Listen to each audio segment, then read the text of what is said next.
Welcome, listeners, to another My Mind MashUps deep dive, where we unravel mysteries, spark curiosity, and make sense of complex ideas together.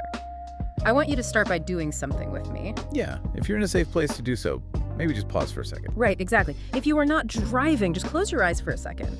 I want you to mentally walk down the hallway of your childhood home.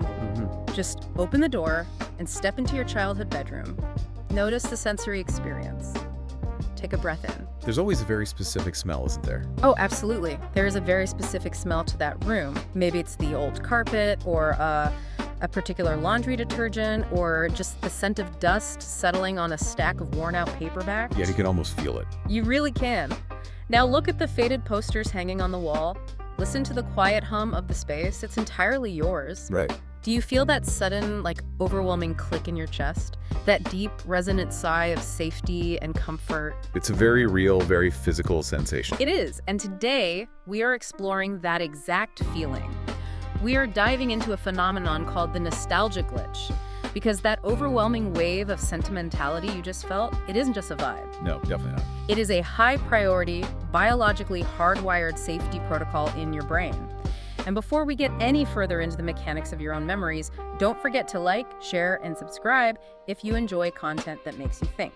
What's fascinating here is that the feeling you just described, that sudden magnetic urge to retreat into the warm, fuzzy blanket of the past, is deeply rooted in our neurobiology. So it's not just us being overly sentimental. Not at all. It is fundamentally a survival mechanism.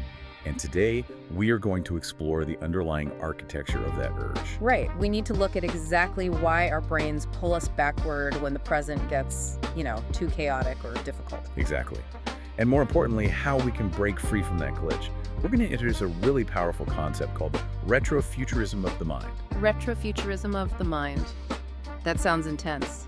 It is, but it's essentially just learning how to architect your future by using the raw data of your past, rather than just using the past as a hiding place. Using the past as data, not as a destination. I love that framing, because it is so incredibly tempting to just want to, live in that childhood bedroom when adult life gets heavy. Oh, we all want to hide there sometimes. Yeah, but let's start with the root biology of why that happens.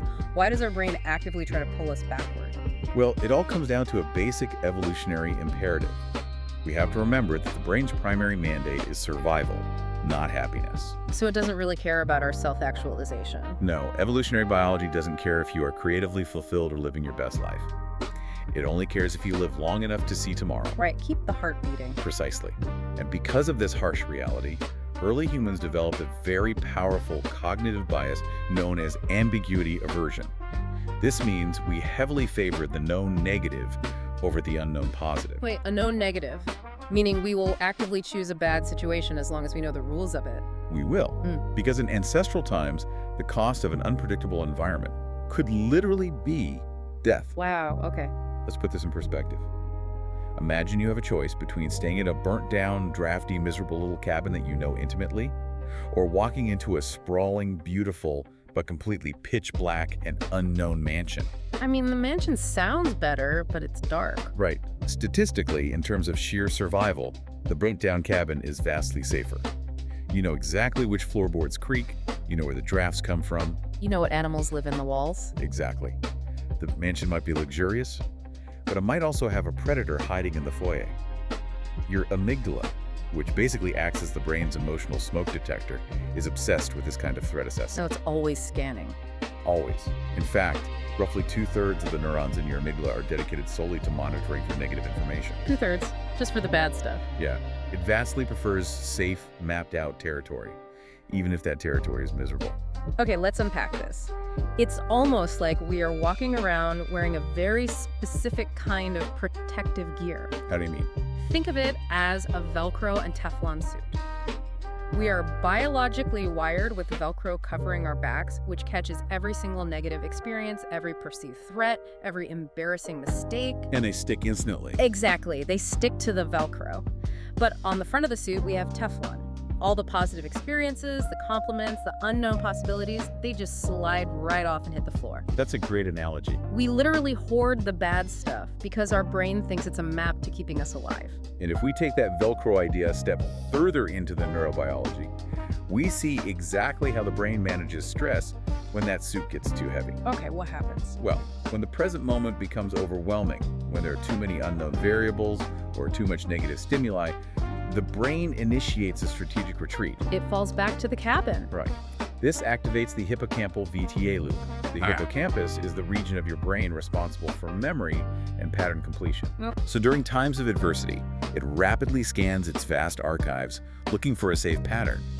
When it finds one, like that vivid memory of your childhood bedroom, or maybe a carefree summer back in 1998. Man, 1998 was a good year. It was. And when it finds that memory, it immediately sends a signal to the ventral tegmental area, or VTA.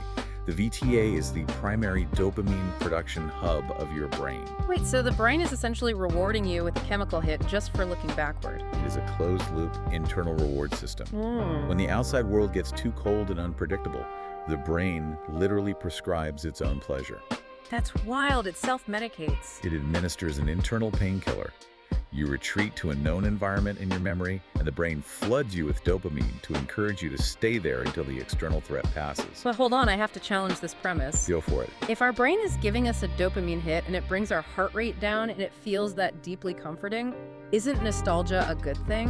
Why are we calling it a glitch? That's a fair question. The reason it's a glitch is because the environment you are retreating to is largely built on a neurological lie. A lie. Yeah, it's driven by a phenomenon called rosy retrospection. Your brain is not an objective video archive. It is a highly opinionated, heavily biased Hollywood film editor. Ah, I see where this is going. When it stores memories, especially over long periods of time, it edits out the messy, anxious, granular details. It leaves only a purified, idealized, golden hour version of the event. So it cuts all the bad takes. Exactly. Yeah. Let's take that summer of 1998. Your brain presents it to you today as this glorious era of freedom, great music, and absolute joy. Which it totally was. Sure, but what the editor cut out of the film is that in 1998, you were completely broke, you were terrified of what you were going to do with your life, and you had a low-grade toothache for 3 weeks. Okay, wow, you didn't have to attack me like that. Right, but that's the point. The glitch happens because you end up comparing a heavily filtered, mythical, director's cut past against an unfiltered, high-definition, stressful present. It's an unwinnable comparison. Completely unwinnable. That makes so much sense. We're comparing someone else's heavily edited highlight reel to our own behind-the-scenes reality, except it's our own past. Exactly. But, you know, my childhood bedroom isn't always appealing. Sometimes I'm perfectly happy and engaged in the present moment. So what pushes us over the edge? What is the specific trigger that makes the brain suddenly take over the broadcast and hit play on that curated nostalgia playlist? It's all about how much your brain can carry at one time. Psychologists refer to this through the lens of cognitive load theory. Cognitive load. Think of your brain like a computer with a finite amount of RAM. There's a specific ratio of processing power required for any given task versus the total bandwidth you have available. Right, like having too many tabs open in your browser. Exactly. When you're a stress spike, say, you get an unexpected tax bill, there's a crisis at work, and you haven't slept well, the emotional interference skyrockets. Yeah, you just feel bogged down. The processing power required just to manage your baseline anxiety takes up almost all your available RAM. So the system just crashes because there isn't enough memory left to run the complex programs? Precisely. When cognitive demand hits that critical threshold, the brain realizes it simply cannot afford the expensive metabolic energy required to process new data, solve complex problems, or imagine a nuanced future. So what does it do? It forcefully shuts down external attention. It defaults to familiarity by activating the default mode network, or DMN. The DMN? Yes. The DMN is the brain's neurological equivalent of retreating to a fortified bunker. It is the network responsible for internal reflection, mind wandering, and retrieving episodic memories. Oh, wow. It's exactly like your brain is a battery manager on a dying smartphone. I like that. How so? Well, you drop down to 5% battery, and the phone forcefully closes all the heavy forward-thinking apps, right? The GPS, mapping out new routes, the heavy video editor. Yeah. It just opens the easiest pre-saved text files, the screen dims, and it goes into low power mode. Nostalgia is essentially our brain's low power mode. That's spot on. And we can see this low power mode play out in real time in clinical settings, most notably during the Trier social stress test. What's that? It's a laboratory procedure designed to reliably induce acute stress in human participants. Researchers basically bring you into a room and force you to give a surprise, high-stakes speech to a panel of unsmiling, stern judges wearing white lab coats. Oh, that sounds like a nightmare. It gets worse. That's followed immediately by a complex mental math test. It reliably spikes your cortisol. Yeah, I'm stressed just hearing about it. Right. And what they consistently find is that under this acute stress, your long-term memory retrieval is severely impaired. Really? Impaired how? When your brain is flooded with cortisol, you physically cannot access nuanced, complex files from your past. You just grab the loudest, easiest, most emotionally resonant ones. So when we are stressed, we aren't even getting a full picture of our past. We're just getting the bolded headlines. Which leads to a condition known as overgeneral memory. Under high distress, the brain engages in functional avoidance. Meaning it actively avoids the hard stuff. Yeah. Remembering specific, detailed events from your past requires heavy lifting and carries the risk of accidentally triggering more emotional distress. So the brain avoids the sharp edges altogether. Okay, so what does it hand us instead? Instead of remembering the exact, nuanced conversation you had with a friend on a Tuesday afternoon that made you laugh, your brain just hands you a generic folder labeled "Times I Was Happy." Just a broad category. Right. Keeps you safe from complex emotions, but it leaves you emotionally stagnant because you cannot extract any specific, actionable data from a vague category. I want to pause here for a second because I know a lot of people are recognizing this exact pattern in themselves right now. Feeling overwhelmed, dropping into low power mode, and just retreating to the "Times I Was Happy" folder. If this is resonating, hit that subscribe button so you don't miss the next deep dive. It's a very universal experience. Yeah, it really is. So what does this all mean? If we are biologically wired to retreat to this generalized, rosy past under stress, and our brain is literally drugging us with dopamine to keep us in the bunker, how do we ever move forward? This brings us to the pivot. This is where we introduce Retro-Futurism of the mind. Okay, the Retro-Futurism. It is the intentional shift away from being a passive consumer of your nostalgia to becoming the active architect of your future.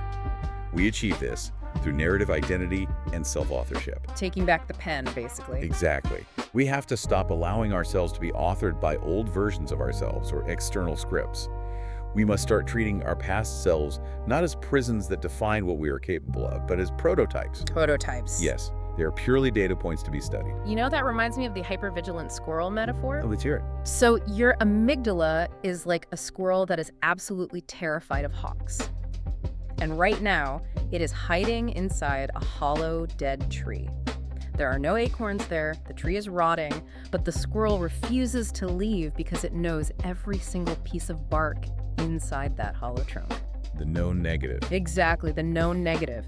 If we want to move to a lush new forest, we can't just yell at the squirrel to get out. We have to coax it out using the data of the old tree to prove we can build a safe nest somewhere else. That is a brilliant way to look at it.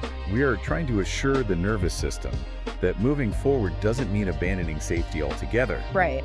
In the world of architecture, there is a practice called adaptive reuse, which mirrors this psychological pivot perfectly. Oh, like taking an old abandoned factory and turning it into modern loft apartments? Yes, exactly like that. Or the Restomod trend in classic cars? Oh, I'm not familiar. What's that? Oh, it's great. You take a beautiful 1960s car and you keep the aesthetic, the chrome, the classic body lines, because that represents your core values, your history. Okay. But you do not want to drive it with a 1960s engine and no seatbelts. So you keep the classic shell, but you completely gut the interior. You install modern fuel injection, advanced disc brakes, maybe even a hybrid battery. You honor the past, but you upgrade the operating system so it can handle modern roads. That is the absolute essence of retro-futurism of the mind. You keep the exposed brick of your core values, but you install new boundaries, new emotional regulation, and new skills.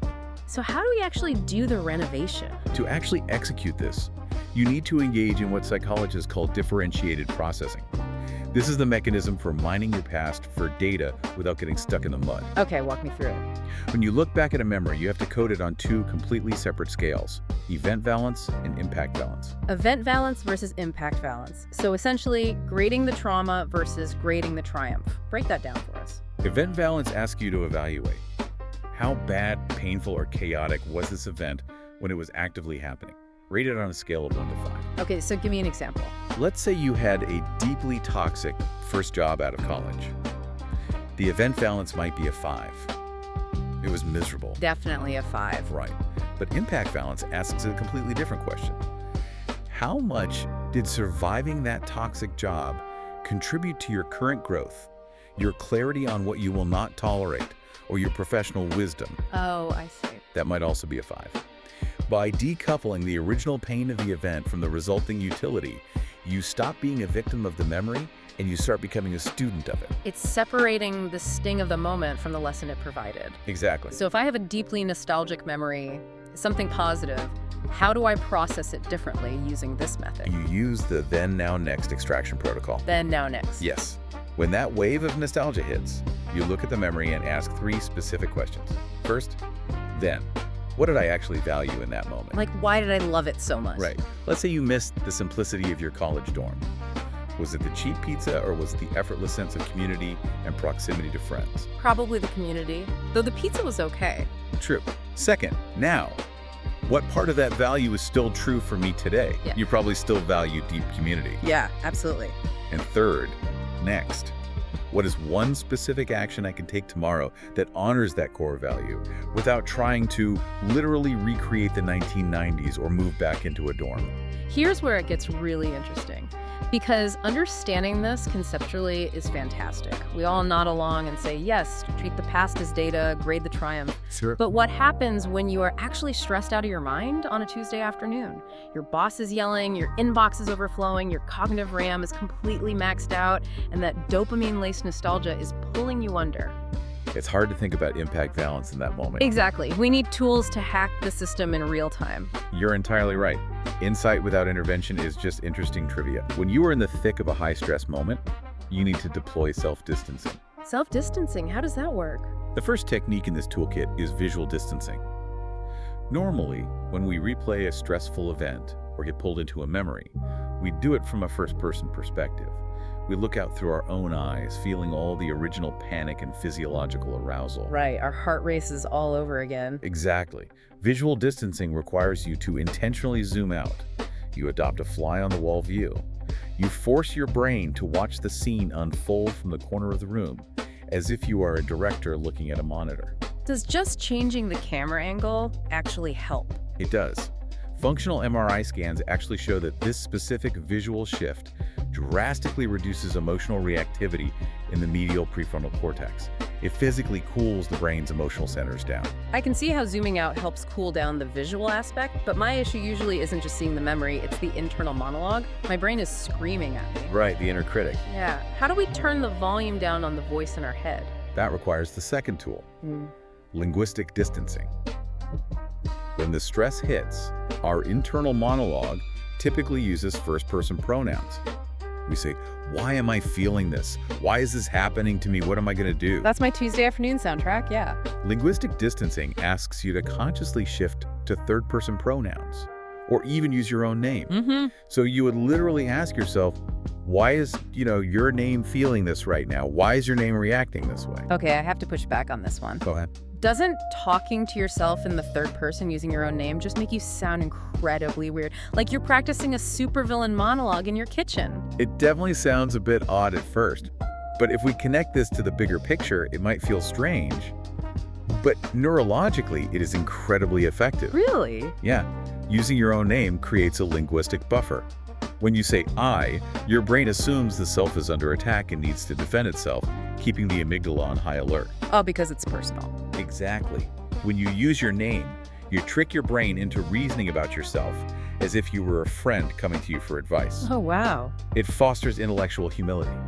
It immediately lowers the cognitive load required to process the stress, because human beings are generally much, much better at rationally solving other people's problems than we are at solving our own. That is fascinating. We are essentially hacking our own empathy to save ourselves from our own panic. Precisely.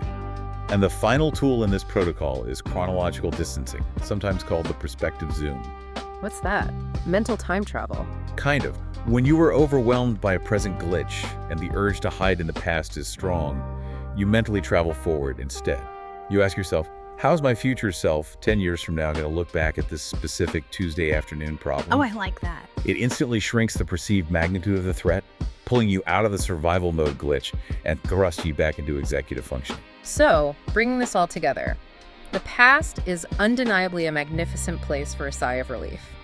We all need that low power mode sometimes when the cognitive load is just too heavy and the RAM is full. We do. There's no shame in needing comfort. But it is a dangerous place for a permanent residence. Exactly. The nostalgia glitch isn't a flaw in your design. It's a feature of your survival hardware. Yeah. But you have the power to override those default settings. Right. By using self-distancing, by separating the event from the impact, you turn nostalgia from a warm blanket to hide under into a blueprint to build with. And that is exactly why we do these deep dives, to spark curiosity, challenge assumptions, and expand our understanding of how our own minds work. It's been a great conversation. It really has. So I want to leave you, the listener, with one final thought to mull over today.